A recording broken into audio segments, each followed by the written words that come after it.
Audiobook do livro Plenitude, de Divaldo Franco e Joana de Ângeles. Capítulo 13. Sofrimento no além-túmulo. A problemática do sofrimento se apresenta, à luz do Espiritismo, com uma dimensão desconhecida pela maioria das doutrinas filosóficas e religiosas, ampliando a sua área de estudo e discussão. As religiões ortodoxas resolveram a questão da justiça divina mediante a aplicação das penas e recompensas eternas. Estabeleceram o conceito de punição eterna, engendrando uma forma de vingança celeste, na qual o amor, a compaixão, a benevolência e a própria justiça ficam à margem, desconsiderados.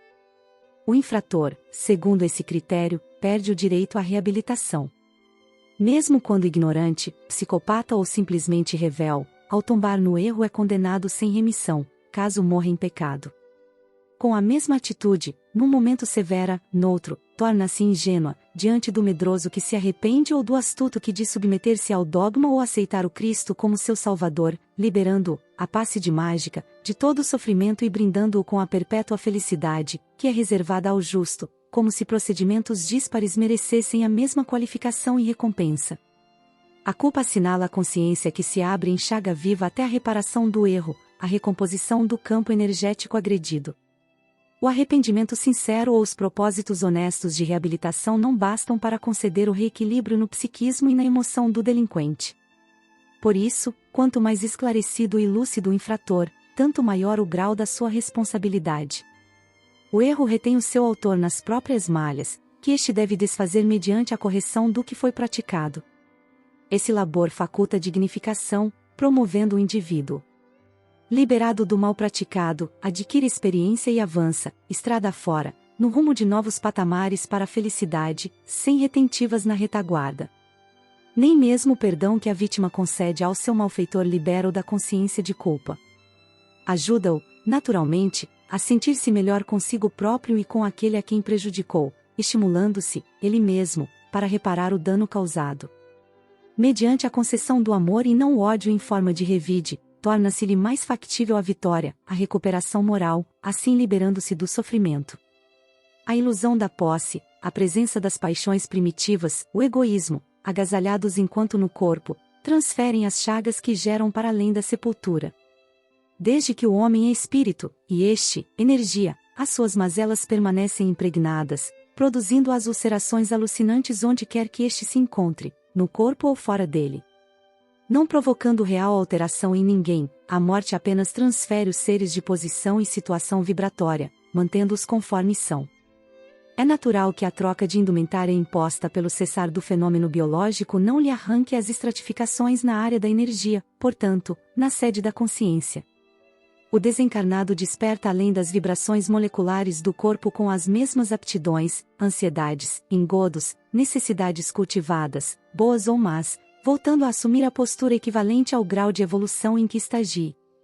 As sensações que lhe são predominantes na individualidade permanecem-lhe, quando atrasado, sensual, amante dos prazeres, vinculado aos pensamentos sinistros, licenciosos, egoísticos, fazendo-o experimentar a mesma densidade vibratória que lhe era habitual durante a conjuntura orgânica. Rematerializa-se e passa a viver como se estivesse encarcerado no corpo somático, sofrendo-lhe todos os limites, conjunturas, condicionamentos, doenças, desgastes. A mente, escrava das sensações, elabora formas ideoplásticas que o aturdem e infelicitam, tornando-lhe o sofrimento de difícil descrição. Tenta o contato com os familiares e amigos que ficaram, e eles não se apercebem, o que lhe inflige dores morais superlativas, levando-o à loucura, à agressividade, ao desalento. Em alguns momentos, esbraveja e exaure-se, entregando-se aos paroxismos do desespero e desmaia, para logo recomeçar, sem termo, até quando brilha na consciência entenebrecida o amor, que o desperta para outro tipo de sofrimento, o do remorso, do arrependimento que o conduz ao renascimento, para a recuperação sob os estigmas da cruz que traz esculpida na existência. Enquanto não lhe chega esse socorro, une-se em magotes de desesperados, que constroem regiões dantescas, onde se homiziam e prosseguem sob o açodar das penas que o automatismo das leis de Deus, neles próprios, como em todos nós inscritas, impõe. O sofrimento, nessas regiões, decorre dos atentados perpetrados com a anuência da razão. Ninguém se evade das consequências dos seus atos, como planta alguma produz diferente fruto da sua própria estrutura fatalista. O amor é a grande lei da vida. É o amor que estabelece o critério de justiça com igualdade para todos, respondendo em reação conforme praticada a ação. A conduta mental e moral cultivada durante a existência corporal propicia resultados correspondentes, impregnando o ser com os hábitos que se transformam em experiências de libertação ou retenção, consoante a qualidade de que se revestem. O prolongamento da vida após a morte física faz-se com as mesmas características, resultando as fixações como futuros critérios de comportamento. Porque a mente viciada gera necessidades que não encontram correspondente satisfação, o sofrimento é a presença constante naqueles que se enganaram ou lograram prejudicar os outros. Consciências encarceradas na ignorância das leis da vida, quando são chamadas ao sofrimento purificador, entregam-se à rebeldia e buscam fugir da colheita que lhes chega mediante o suicídio horrendo. Para a própria desdita, mais dolorosa, encontram a vida que ultrajaram com o gesto desvairado, somando às novas dores a frustração por constatarem-se como indestrutíveis, e as aflições decorrentes do ato praticado, que produzem dilacerações no perispírito que passa, então, a sofrer males que não conduzia. Além desses, que estão na sua realidade espiritual, as consequências infelizes, tais, a dor dos familiares ou a revolta que neles se instala, o exemplo negativo, que estimula outras futuras defecções, os problemas que recaem sobre os que ficaram, produzindo-lhes sofrimentos inenarráveis, que se arrastam por decênios largos até o momento de retorno à Terra, com as marcas da deserção. Noutros casos, buscando fugir às enfermidades degenerativas, outras pessoas recorrem à eutanásia, na ingênua perspectiva de sono eterno sem despertar, quando tudo fala de vida, de atividade, de progresso.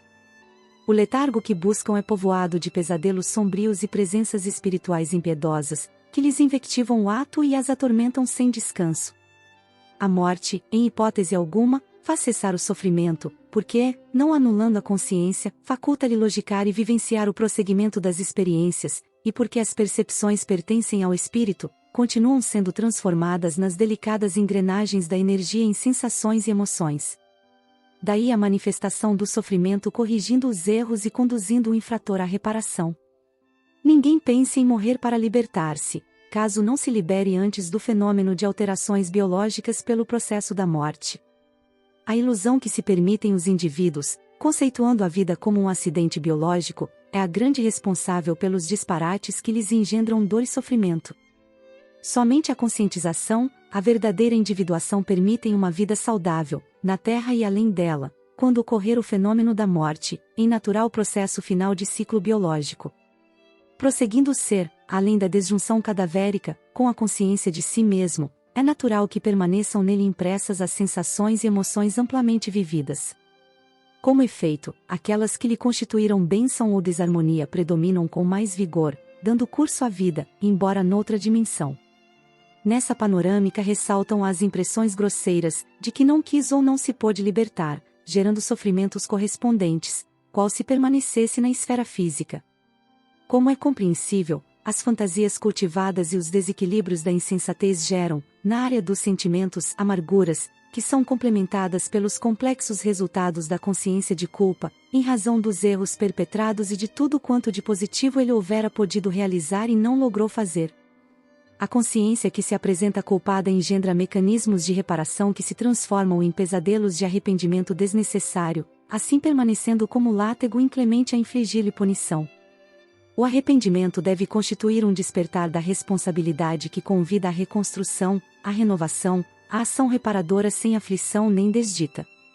O sofrimento no além-túmulo também assume condições chocantes, quando o desencarnado, por meio da perturbação do após-morte, entrega-se às ideoplastias do cotidiano, construindo psiquicamente um clima e uma realidade, nos quais se envolve, que lhe proporcionam o prosseguimento do estado orgânico com as suas difíceis conjunturas, agora em situação diferente, prolongando a ilusão carnal com todos os seus ingredientes perturbadores, que são resultado do apego à matéria, de que se não libertou. Realmente, apesar do fenômeno biológico da morte, é indispensável a libertação dos condicionamentos materiais, disciplinando a mente e a vontade, de modo a adaptar-se de imediato à vida além da vida. Somente assim o sofrimento pode ser evitado, especialmente se a existência corporal fez-se caracterizar pelas ações enobrecidas, atingindo a finalidade principal da reencarnação, que é a busca da felicidade. A educação moral e espiritual do ser é um instrumento seguro para libertá-lo do sofrimento na terra, como no além-túmulo, facultando-lhe vida em abundância de paz.